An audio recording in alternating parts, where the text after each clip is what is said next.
So this is a couple disclosures. I'm an investor in EigenLayer. We're going to talk a little bit about LRTs, so I wanted to disclose that. I'm also an investor in Puffer and several others. And I did ask Amir from Puffer for some advice on these questions. I wanted to keep it high level, and so let's go. We'll start with here we go. Circle's IPO showed there's institutional appetite for stablecoins. How should that shift in market perception impact how DeFi protocols think about using them as collateral? Are we underpricing risks? And this morning I was on a panel with somebody from S&P, and they were talking with this excellent moderator here, and he was saying that they're going to start rating morpho pools. This is S&P, the rating company. So I think this question is very relevant. How should we think about this shift in perspective, rating DeFi protocols, and are we underpricing the risks? Short answer, yes, we are underpricing the risk. I think risk in general in DeFi is fully mispriced right now. The fact that you have people engaging in USD-based yield opportunities, such as like supplying into lending markets, that are paying essentially fairly lower than the actual treasury bill rate, shows the non-logical processes that users are having. I think having S&P and other rating agencies come in and actually provide this kind of standard view of the market makes a lot of sense.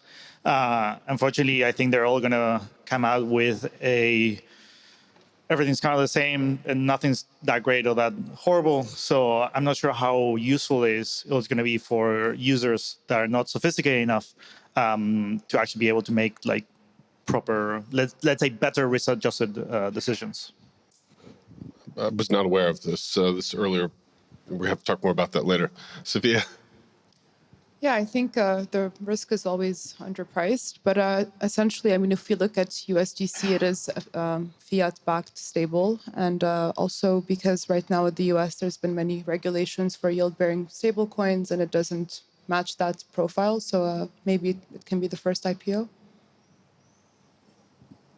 And I think that also it's important, like the perspective is important because like inside crypto, we're used to full transparency. And when we speak about fiat-backed cryptocurrencies, it's not something where you can fully price the risk on chain and you just have lots of moving pieces that you don't see. And that's why I agree that we misprice the risk in such cases. But from TradFi perspective, I think that there's more trust to entities who went through IPOs, and it's just something natural. So this can just bring more attention to stables, to the industry itself. And I think it also can be compared to the cases where we have, let's say, lending pools, and in some cases there are just fundamental oracles. And in this case, for some institutional partners, it's better because they see some things that's let's say retail or people from crypto don't see. For example, if there's some deal with market maker who will close the gaps, and in this case, fundamental oracle is better for them, but it's not better for pricing the risk or working with the retail. Okay, taking a little. So that was the softball question. Taking a little step further in here. So I kept this one very high level, but the question was, with liquid restaking or liquid staking, restaking, and other new stablecoin models, how has the definition of, quote, good collateral changed over the last 18 months? And I specifically wanted to, since we have someone at least who has some experience with Lido and on the restaking side, I wanted to ask about, Lido is a trust me bro model, right? I mean, it's perfectly efficient because it's a reputation-based. I'm serious, right? I would challenge that, to be honest. They don't post collateral. What do you mean? Lido is backed one-to-one entirely in the system.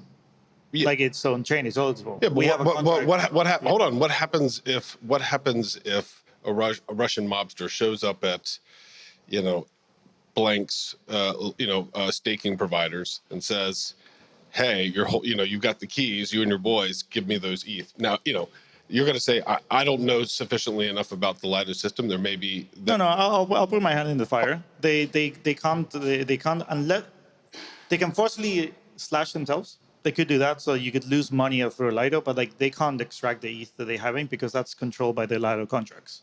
okay. So the worst thing they can do is like somehow push so- a bug in their code and essentially force slash the entire set, which also would affect, and that would be a loss for Lido. So how many individuals? I'm guessing that it's a security council type setup to be able to move the ETH around. For the system. And so it's the individuals at the particular node operator plus some other.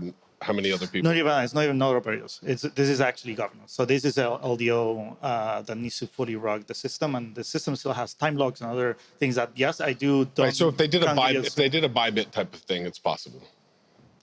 So Bybit got hacked via their UI with Safe. No, this wouldn't be possible. You can't sign a single transaction and rug the entire Lido system. I didn't say a single transaction. No, but like this would need to be multiple transactions. This would be For sure. Carrying basically the most amount of LDO. I would see is extremely rare for that to actually finally happen. So a couple of months ago, we did have a security issue at Lido, particularly on the module that essentially shows how much backing there is, called the accounting module. And this was a single signer, which is 509, that got essentially rugged. But even if they had gotten, let's say, this 509 threshold, the only thing they could have changed is, I think it was like an 8-hour lapse of accounting. So you can't rug the entire principle. You can change. Yes, you can have an impact, but it's like so minimal to how big the system is. Yeah, look, I don't want to take up all the time, and I appreciate the details, and I would like to know more. But I think the short version is that, look, in the age of AI, who knows, right? Like how sophisticated these type attacks could be. But Lido is perfectly efficient because there's no collateral behind it, right? At least some of the other staking designs do require node operators to put up slashable collateral, right? And so just the broad question is how do we think about what is good collateral, especially in this kind of emerging institutional era? I'll let the others answer on that one. I can come back, fight a bit more on this. Yeah, I think good collateral is one that holds its value under different stress tests, market conditions, liquidations, and maybe for the case of LRTs, having good liquidity over mainnet and layer 2s. So that's something that we constantly have to monitor. I think the other risk that we're also paying more attention to right now is more on the slashing side of things. So we will be supporting AVSs that have slashing within the next month or two. And that's something that we're having a lot of debates with lending markets and obviously for ourselves to see like what's our tolerance. Yeah, I hope that answers the question. Yeah, I also think that there's no good and bad collateral. It's different collaterals with different risk profiles, and it can be used in different cases. So let's say if we speak about restaking, then it's also the case where like better collaterals, usually it's the ones that have some yield and like staked ETH. It's one of the most used collaterals right now in restaking space. Yeah, I think it's also good to think about composition of multiple collaterals in some cases in restaking as well, because if you have some governance tokens on restaking side, then you would also want to have some stables in composition most likely, because in this case you will just get less volatility of your economical security. Maybe just one more thing that I would add is that we're sort of, I mean, like most of our markets right now are with correlated assets. So with like Lido ETH, mainly Lido ETH, there's no rocket pool or anything. And for us over there, that's when things get a bit interesting because we have a much higher loan to value than like, let's say with like stablecoins. So with even for the exchange rates, right? So they don't even take into consideration like with market rates, what's the price difference, let's say with RSETH to ETH, because they're basically taking the exchange rate of ETH to the US dollar, and then the contract rate, which is basically pegged 1-to-1 to ETH. So there are some downsides to it, risks to it that are associated. But also, if we were to take the market rate, then this is something that fluctuates on a daily basis, and we would basically have a different risk profile every single day. Well, that actually leads to the next question, which is what are the most misunderstood, what is most risk misunderstood from a risk perspective across LSTs, LRTs, stablecoins? So I would actually be interested in some more of these nuances that you were just highlighting. Yeah, so most lending markets right now, like Aave, Spark, Morpho, they all take the exchange rate. So there's been a large deviation away from market rates. So maybe this is something that most people don't know about. And then also for market rates, right, it's basically an aggregated mix of the price of your asset across different dexes like Uniswap or Curve. So maybe this is something that can be interesting for some people. Tadeo. Yeah, I think on the risk-taking side, also like something that's not well explored yet is slashing risk from the side of AVS and shared security networks, because like it's not that much systems live with the slashing right now, and there's not that much, but like it's zero slashing events for now, so nobody knows how to price them, and there's just not enough statistics for now for that. Yeah, but for the slashing side, I would just add that this risk is basically externalized. So we do work with different risk curators to assess if there is a potential for slashing, and then also we can minimize how much collateral we would like to provide for them. I would just highlight, attributable slashing or non-slashing is now live on EigenLayer, right? I think this is going to open a whole new dimension of design. I was curious that it hasn't gotten more attention. But one of the first conversations I ever had with Sriram was about this and how we could use this to make almost like hyper efficient, over collateralized or minimally over collateralized stablecoins. But today you were going to add something. Yeah, I think to answer your question precisely, I think the issue is we are not understanding the actual inner mechanics of these protocols, let's say LRTs and LSTs, what is involved in staking, and what's the difference between, let's say, a node operator with 10 years experience compared to someone that has spun up a node in their house yesterday. Right now, we're valuing them essentially the same, at the same level. I'm sorry, repeat that one more time. We're not giving a we're not assigning a risk premium to operators in the market. Give you an example of Lido. Lido has a whitelisted operator set. So I think it's like around 20 or 30 node operators.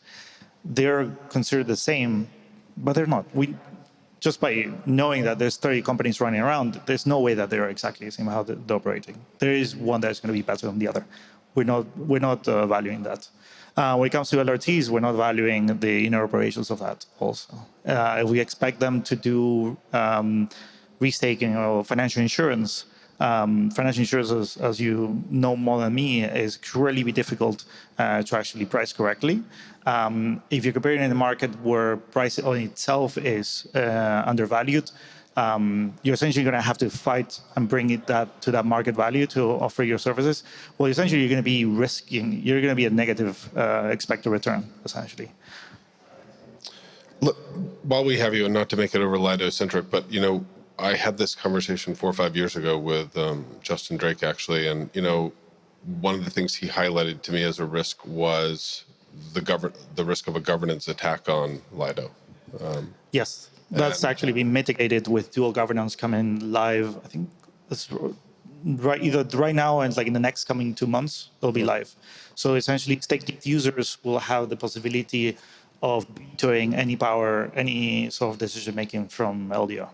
Which again, it's a very valid concern. And when Lido, I think it was like a year ago, reached around like 30% market share, made a lot of worried a lot of people, which absolutely makes sense.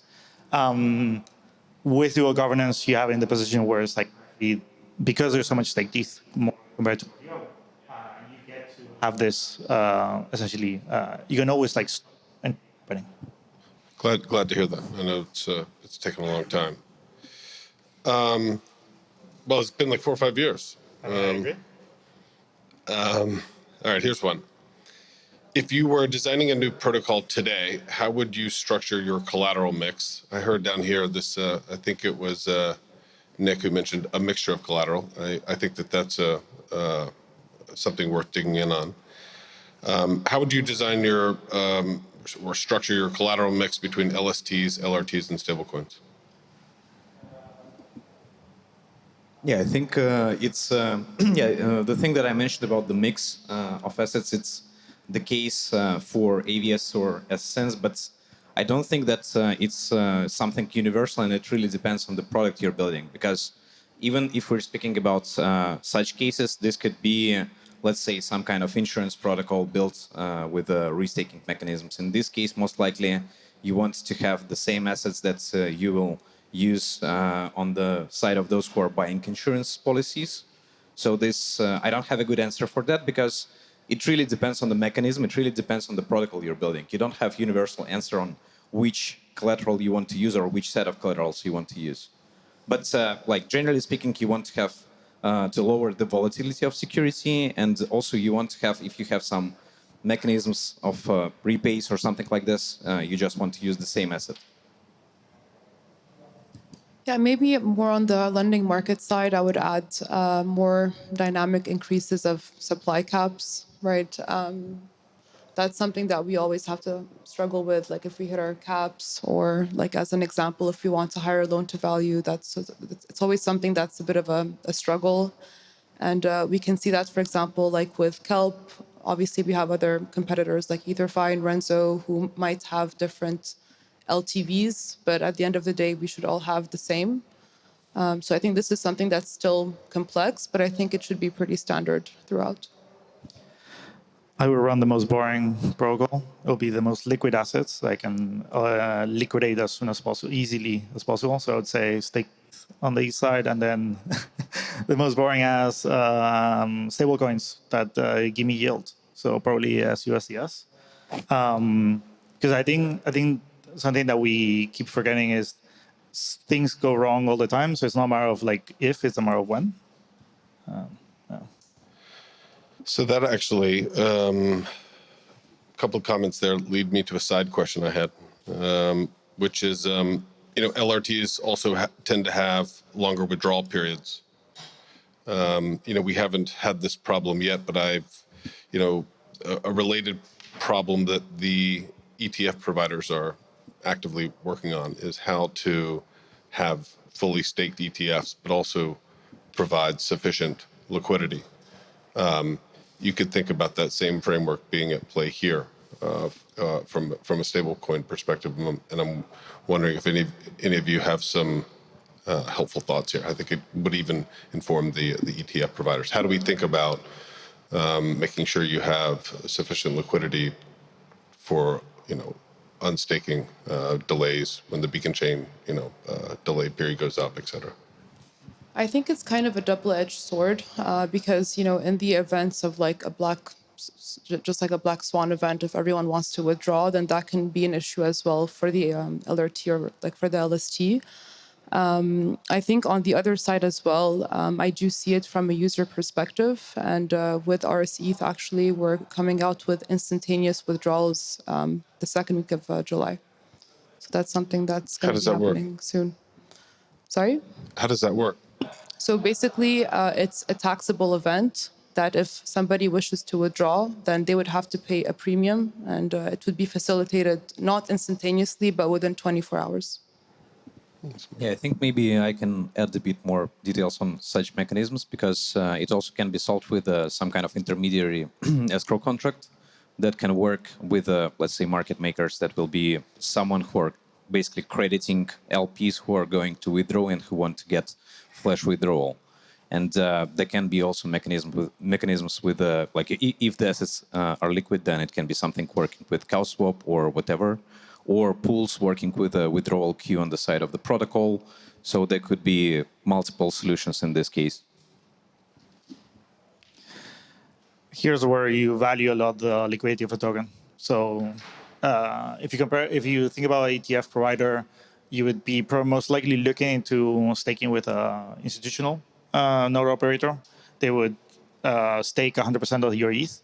That means that whenever you want to liquidate or essentially you need to unstake, you would be forced to wait for the beacon chain withdrawal queue, essentially. And Soufia mentioned everyone's trying to unstake, then you're looking at like a 2 weeks kind of delay. Just tooting my own horn on Lido, the fact that there's a buffer there, there's the X amount of ETH was running around the system that need to meet withdrawals at like a pretty big size, provides you a low value. Like the moment you have to wait for the beacon chain, I think that's already too late. Either you have to serve yourself because your protocol has that basically that buffer of inactive assets, or you have market makers, or you can actually withdraw liquidity from. You basically are able to have someone else, like a market maker, take on the timing risk. They swap, they give you ETH, and they keep the risk of having to withdraw from the Bitcoin chain. Okay, I think I've got that. This is kind of a side topic, but I was approached recently by a group that basically told me that some firms are doing some leveraged Athena trades. Very highly, I don't know how familiar you guys are with this. And somebody was basically asking me, what's the potential kind of tail event scenario of a beacon chain, delay going up? In essence, there was this idea that like maybe you could have the opposite of like a traditional move in the basis, because you would have such a large demand to unwind futures and liquid staking positions, basically. Have any of you had this conversation? No. No, I think because as far as I know, Athena doesn't necessarily have that much of the collateral on a staking version. It does hold a big amount of ETH and shorts on ETH, but not necessarily on the staking level, as far as I know. I thought it was all stakes, no? I don't know enough in this position to actually tell you on this. I think the biggest concern with Athena was always, which they've been able to show that they're able to always meet redemptions and always unwind those positions. Which again, I think I put myself in this category with that. I was always concerned their connection between like on-chain and off-chain would at some point break, or at least like disengage enough for there to be a gap of like value. And even in the worst case scenarios that we had in the last few years, they've been able to meet with redemptions, even with Bybit. At that point, their model of having their funds at a custodial level rather than with them meant that the principal was not a risk, but the P&L was. So they've been able to execute. That didn't impact this situation, right? That I'm talking about, but no. Yeah, exactly. For your case, again, it's similar to any sort of like mass, let's say, mass withdrawal event with everyone. That if it does happen, again, as long as you have enough people being willing to take on the timing risk, people get off with just like a simple haircut. But when it comes to leverage positions, if these people are using lending markets, or for example, take market rate rather than fundamental rate or exchange rate, then yeah, those people will be sadly liquidated for that momentary process. Again, for staked ETH, most if not all lending markets are on the fundamental oracle, therefore they wouldn't suffer. okay. So maybe there's not a lot of visibility with these delta neutral strategies. I mean, I would kind of argue that I would also be very interested to know, actually. Yeah, I mean, I haven't spoken to a guy in a while. He's a very smart guy, very sharp, and they've executed, extremely well. But on the earlier panel today, I noted that I think about it as it's like a high yield bond, really. I don't think about it as a stable coin because the risks, as far as I can tell, appear to be, cascade risks of the exchanges that exceeds the, insurance funds, and operational risks. this thing is getting so big, you would assume that there's like a massive team of like 50 people, but apparently it's still just like a handful, which is amazing.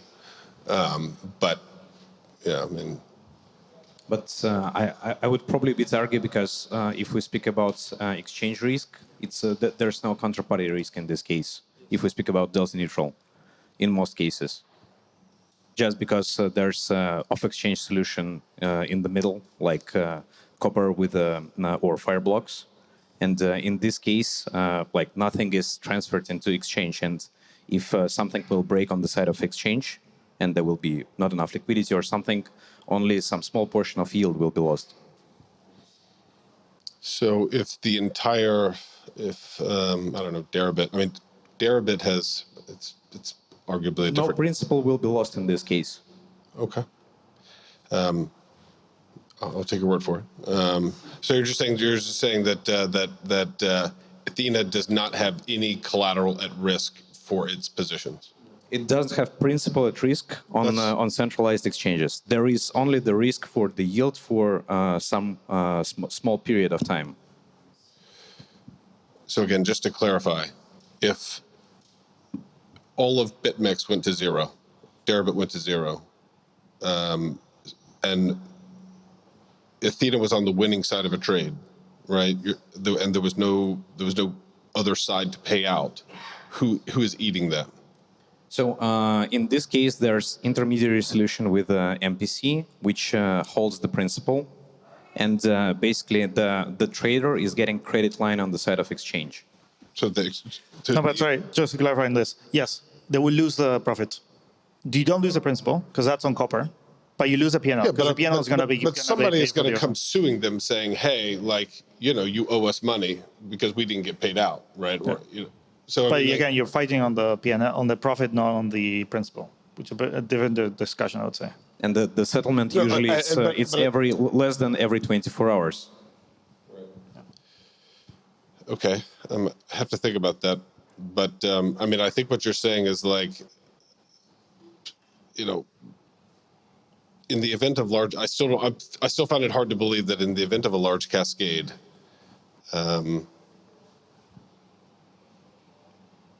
So you always lose some money. and by the You way, just don't lose all the money. even if you say like that they don't make money on the or don't make the profit, that is a meaningful loss, right? I mean, because their profit would be their short. That means the price of ETH would have, or Bitcoin would have collapsed, and the other side of the trade, which is the hedge, went to zero, right? And so it's hard to say that that's not, or to gloss over that, because that means that the entire system is basically collapsed. Yeah, but it's different type of risk. When we speak about exchange collapse and principal protection, then principal is still protected. But it can. No, I affect specifically said that that it's cascade risk, right? That's what we're talking about. So it's cascade risk and operational risk from Guy and his team's perspective. Like, so you mean what will happen if, let's say, ETH price in this case will go down, or what's? Yeah, so I mean, what's the most scenario? people don't realize this, but Deribit I was the first institutional person on Deribit. It has been bailed out 5 times more than they ever admitted. I know about 70 to 80% of them, so it could have been even more than that. And they would always, the founders would just top it up. The insurance fund, they would not always disclose it. By the way, I liked those guys, but they wouldn't always disclose it. But if you notice, it never really ever grew. It never got really big like the BitMEX one did. And the reason why is because they basically set the liquidation parameters too loose. It was trying to be the kinder, gentler BitMEX, and it was like basically too kind. So they had to bail it out many times. And the last time, I don't know if this is out in the public, but it was like 80 million, I think, right? And so I think to write off cascade risk entirely, maybe in the case of Bitfinex, this is a moot point if you believe that under no scenario are the founders just going to walk off with that insurance fund, which has always been a question I've asked and have never gotten any hard answer of, right? If there was a collapse of BitMEX, why would they just like walk off with the insurance fund? But Yeah, so I mean, like the cascade risk is much more material, I think, than is probably fully appreciated. And I've, you know, it's easy to not worry about these things when things are great, but the market freaked out when, for a very short amount of time, Circle lost access to its transaction accounts, right? For what was less than 15% of the overall. I mean, people were losing their minds, right? And you know, the narrative was for a year after, like, oh, people are going to tether because they don't trust Circle, right? And that was not really a big deal, in my opinion. I was kind of like laughing that whole night, frankly.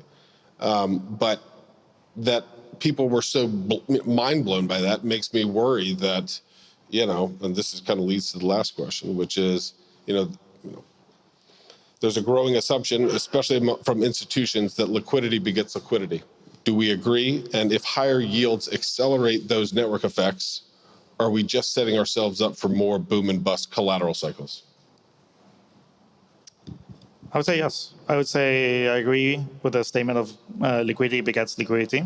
At the end of the day, DeFi, just for the extension of being in crypto, provides I think, quite an unparalleled distribution channel for capital. But it also means that you have winner-take-all situations. And if that winner that is taking it all is doing it on an unstable proposition, or just like an unsustainable business model, they will eventually collapse and we will have a bust. Because again, we don't price risk correctly and we're gonna go chasing the highest yield.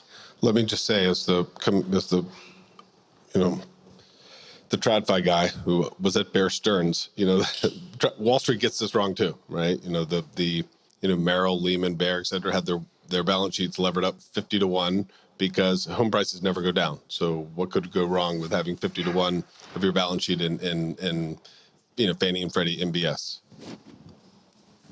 Nick made a comment earlier, and so I've been waiting for this question because you made this comment earlier that on the what makes good collateral, you said interest-bearing or high-yield-bearing collateral. So I was curious to get your take on this. Yeah, I think it's not always the case when like liquidity begets liquidity, because right now I think the market is changing a lot with the institutions coming, because distribution channels, they start making much more sense than before. And like we see examples when models like Morpho or any curated model starts getting more attention. And I think longer term with the curated models, when let's imagine that Revolut is building something, and I think it's already building something with crypto. I think they will not care about existing distribution channels in crypto, and they will have their own distribution channel. So in this case, they will basically have the full vertical, working with most likely some existing protocols, because I don't think that it makes sense to build everything from scratch because of the time to market in the first place.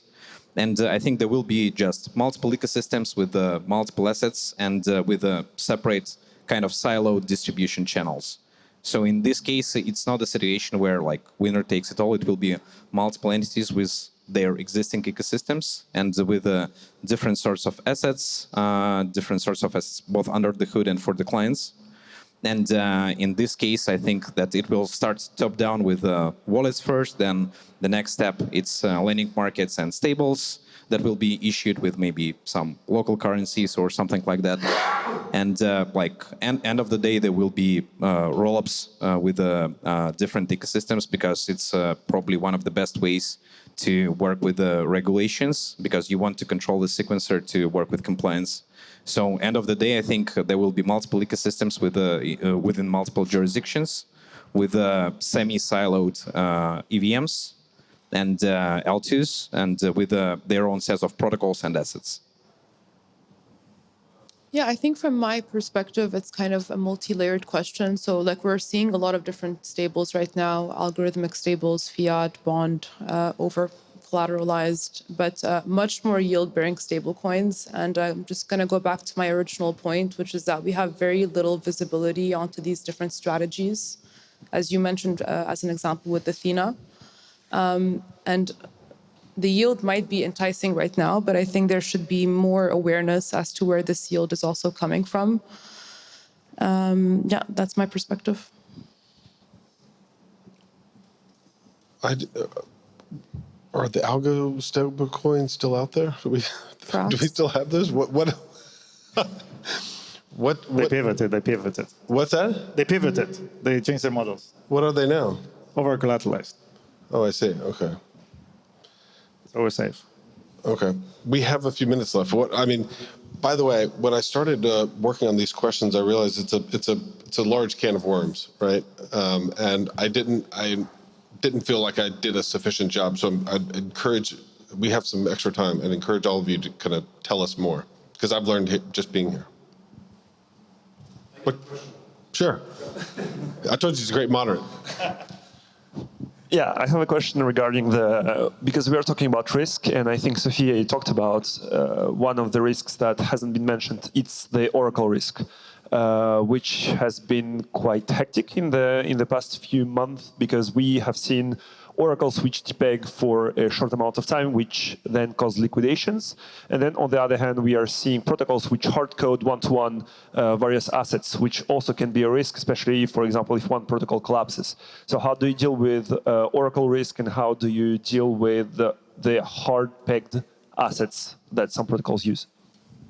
So we basically support market feeds across mainnet layer 2s, but when it comes to, for example, lending markets, it's not up to us to choose which type that we would like. It's mainly exchange rates. So I think this is more of a good question for lending markets. For us, I would say it's convenient, right? Because then we don't have to face everyday sort of daily fluctuations, and maybe we have some questions about that. But I do see your point that at any given point in time, even with like LSTs and LRTs, it's never one-to-one pegged at any single given point in time. But it's a risk, right, that we have to mitigate with the LTV and et cetera. So in the case of a DPEG, so with Kelp, we've never had one. Our competitor Renzo has back in last May. So it's something that can happen. And like as you mentioned, like these things do tend to have a cascading effect. But the more your TVL grows, the more that becomes a higher concern. So I think for us, what we do make sure of is that we always have good on-chain liquidity across Uniswap, Curve, Balancer to support lending activities and looping. So that's my answer. Yeah, I think it's pretty similar on our end, and it's mostly about working with the secondary market and also implementing the mechanisms for faster withdrawals or flash withdrawals. And I think this is also something that supports the lending markets in terms of liquidations, and this is something that we also have in the protocol. Let me just go over time to talk about this. The big issue has been the Trust Me Bro situation. We've had protocols doing the Trust Me Bro on the Oracle provider, and then we also have users doing the Trust Me Bro on whatever vault they actually deposit into money. I do get your point of a Oracle that is giving you the incorrect price. Again, that is if you sat down and looked at that Chainlink Oracle and knowing that it looked at like 2 pools in Arbitrum, then you're like, okay, that's bound to happen. But at the same time, it's from the user perspective, where they go onto vaults that get spun out immediately because a new asset came out into the market, where the curator did a hard code of 1, which again, I think that's sloppy work on one side. It's also sloppy work on the user to accept that. We can claim that before it was difficult for a user to see this on a visual UI. Nowadays, you have like breakdowns of this information. So there's really no excuse, like you're taking that risk. You should we have this issue where like we kind of push all the responsibility to the user, which maybe is not the best. But again, nowadays you have a certain level of like, let's say, human level of auditability, where I can go into Chronicle, I can look at the website, I can look at their Oracle price feed, and I can see who's buying data from where. Is everyone going to do this? Probably not. But I think that the biggest issue is be more like this idea of Oracle misconfiguration rather than the Oracle failing at where it's supposed to. It did what it was supposed to, simply not what you expected to do. I think that's it. Thank you. Thank you. Thank you.